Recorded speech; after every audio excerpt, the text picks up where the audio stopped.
जय आसिया। दोस्तों, ये बिजनेस मेरे पिताजी ने शुरू किया था। मई 2003 में ये बिजनेस मुझे विरासत में मिला है। मेरे पिताजी इससे पहले मोटर माइनिंग करते थे। हमारे परिवार में मेरी दादी जी, मेरे मम्मी, मेरे पापा, 5 बहनें और मैं एक भाई। इस सिस्टम से पहले जब मोटर माइनिंग करते थे तो 9 आदमियों का परिवार, जिसमें मेरी दादी बीमार रहती थी और मोटर माइनिंग से हमारा गुजर बसर अच्छा नहीं चल रहा था। आर्थिक स्थिति बहुत अच्छी नहीं थी। कई बार दादी जी की दवाई लाने के लिए अगर पैसे लेने पड़ते थे, किसी से उधार मांगना पड़ता था।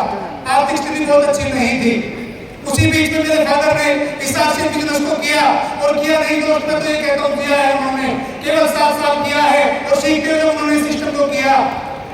तो रोयल की दुकान पे पहुंचे, टेक्निकल पे पहुंचे तो सिस्टम की हाईएस्ट लेवल का रूबी लेवल पे पहुंचे और जब रूबी लेवल पे पहुंचे तो एक अच्छी इनकम इस सिस्टम में आने लगी और दुनिया की सारी खुशियां हमारे परिवार में आ रही थी और ये दुनिया बहुत जबरदस्त लग रही थी, अच्छी दिखाई दे रही थी। लेकिन वो 24 जून का वो काला दिन आज मैं अगर याद करता हूं तो वास्तव में मेरी रूह कांप उठती है। मेरे पिताजी पानीपत से आते समय एक रोड एक्सीडेंट में गुजर जाते हैं और जो खबर हमें मिलती है तो मेरा परिवार को मैं बता नहीं पाता, उसमें जाते वहां जाके देखते हैं तो कुछ नहीं पाता, पता चलता पिताजी गुजर गए हैं।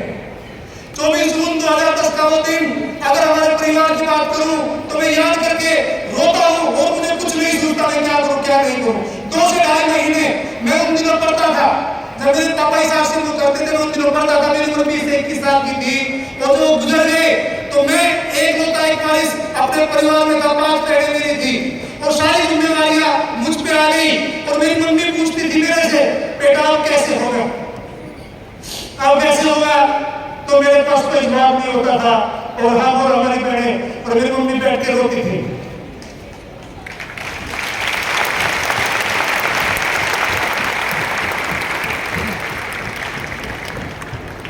केवल रोते थे बैठ करके, कुछ नहीं समझ आता था क्या होगा कैसे चलेगा। लगभग 2-2.5 महीने ऐसे ही निकल जाते हैं। एक दिन हमारी ग्रेट अपलाइन मिस्टर सुशील बाबला साहब का हमारे पास फोन आता है और बोलते बेटा क्या कर रहे हो। मैंने कहा सर कुछ दिखाई नहीं देता, घर कैसे चलेगा, मेरी बहनों की पढ़ाई कैसे होगी, कहां से आटा आएगा, कहां से तेल आएगा, कुछ समझ नहीं आ रहा है।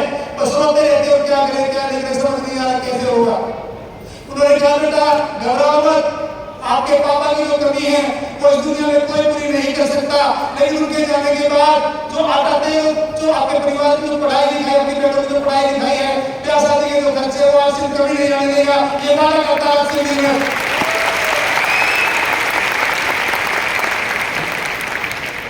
तुम्हारे पापा कुछ ऐसा काम करके गए हैं कि अब भी लाखों रुपए महीना की इनकम आप लोगों के बैंक अकाउंट में आ रही है। जब उन्होंने ऐसा कहा तो फिर विश्वास नहीं हुआ, लगता ऐसा कुछ हो सकता होगा, ऐसा बिलीव नहीं था। और ये बात मैंने अपनी मम्मी से जाके कही कि आज तो सर का फोन आया था और वो बोलते थे कि आपके अकाउंट में अभी लाखों रुपए महीना की इनकम आ रही है, क्या कुछ ऐसा हो सकता है मम्मी जी। उन्होंने कहा बेटा तुम्हारे पापा एक बात बोलती थी, मैं अक्सर मीटिंग उनके साथ जाती थी तो एक बात बोलते थे अगर अपने बच्चों से सच्चा प्यार करते हो तो इस हाथ से बिजनेस को जरूर कर लेना।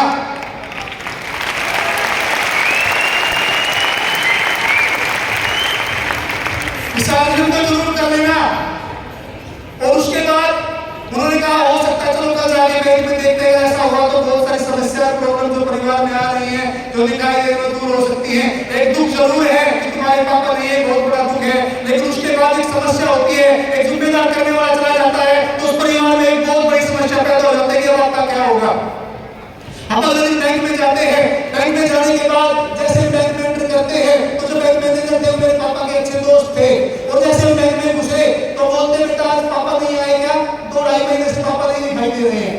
मैंने कहा सर जैसे वो ऐसा बोलते हैं मेरी मम्मी और हम रोने लगते हैं, समझ नहीं आता किस शब्दों में उनको बताए।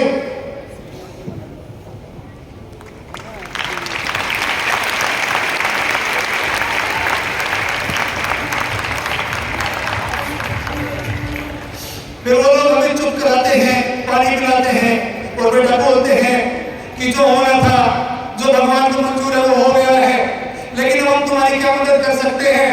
हम पानी पीते हैं, उसके बाद बोलते हैं सर एक बार हमें ये बता दीजिए कि ये हमारे सीनियर साथी बताते हैं कि 80 लाख रुपए महीना की अर्निंग आपके अकाउंट में आ रही है, क्या पैसा अभी सच में आ रहा है?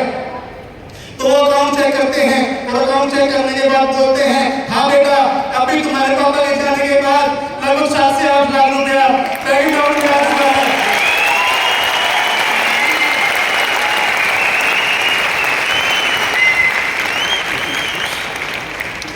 उन्होंने ऐसा कहा तो वास्तव में दोस्त मैं बता नहीं सकता, मेरे पास शब्द नहीं है कि दुनिया जो एकदम नरक लगने लगी थी, पता नहीं मैं कैसे अपनी बेटों की शादी कर पाऊंगा, कैसे मैं परिवार को चला पाऊंगा, दिखाई नहीं देता था। रूह कांप जाती थी। अगर मैं आज के मुझे अपने आप को जुदा करता हूँ तो मेरी रूह कांप जाती है कि जीवन कैसा होगा। और उसी की बदौलत मेरी आज 4 बहनें, उनमें से एक बहन की मैंने शादी की है, उसके बाद मेरी 3 बहनें आज एमए और बीए करके 2 बहनें मेरी आज हरियाणा सरकार में गवर्नमेंट जॉब में है, सेवाएं दे रही है। एक बहन जिसको मेरे पापा सपना देखते थे कि इस बच्ची को मैं प्लेयर बनाऊंगा, इस बच्ची को प्लेयर बनाऊंगा, उसमें मेरी बहन लगभग 4 से 5 साल की थी।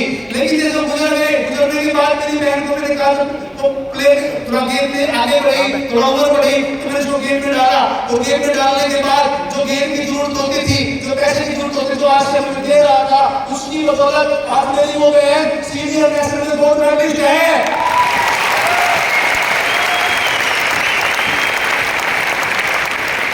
सीनियर नेशनल गोल्ड मेडलिस्ट है और अपने वेट पे इंडिया के अंदर एक रिकॉर्ड बनाया हुआ है। 10 किलो ज्यादा उसने उसमें उठाया है,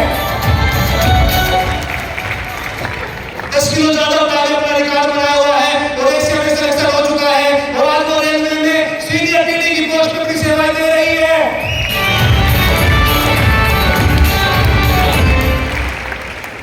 और दोस्त उनके जाने के बाद आज मैं आपको बताऊं, आज भी लाखों रुपए महीने की अर्निंग आ रही है। मैं अपनी बहनों की पढ़ाई पूरी करा पाया हूँ, मेरी बहन कुछ मेडिकल स्टडी कर रही है, मेरे बच्चे अच्छे स्कूलों में जा रहे हैं और आज भी लाखों रुपए महीने की अर्निंग, गाड़ी, अच्छा मकान मेरे पास है। तो इस सब ताकत अगर मुझे मिली, सब खुशियां मिली है तो आसिफ की बदौलत है। तो आसिफ की बदौलत है।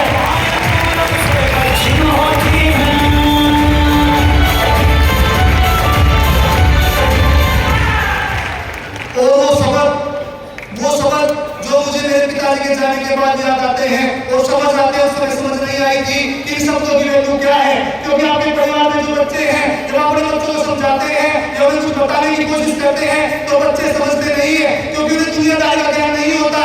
क्या उन शब्दों की वैल्यू है, क्या वो समझ है, उनकी समझ उनके जाने के बाद आती है। मुझे भी समझ में आई जो वो बोलते थे, अगर आप अपने बच्चों से सच्चा प्यार करते हैं तो आज से जरूर कर लेना,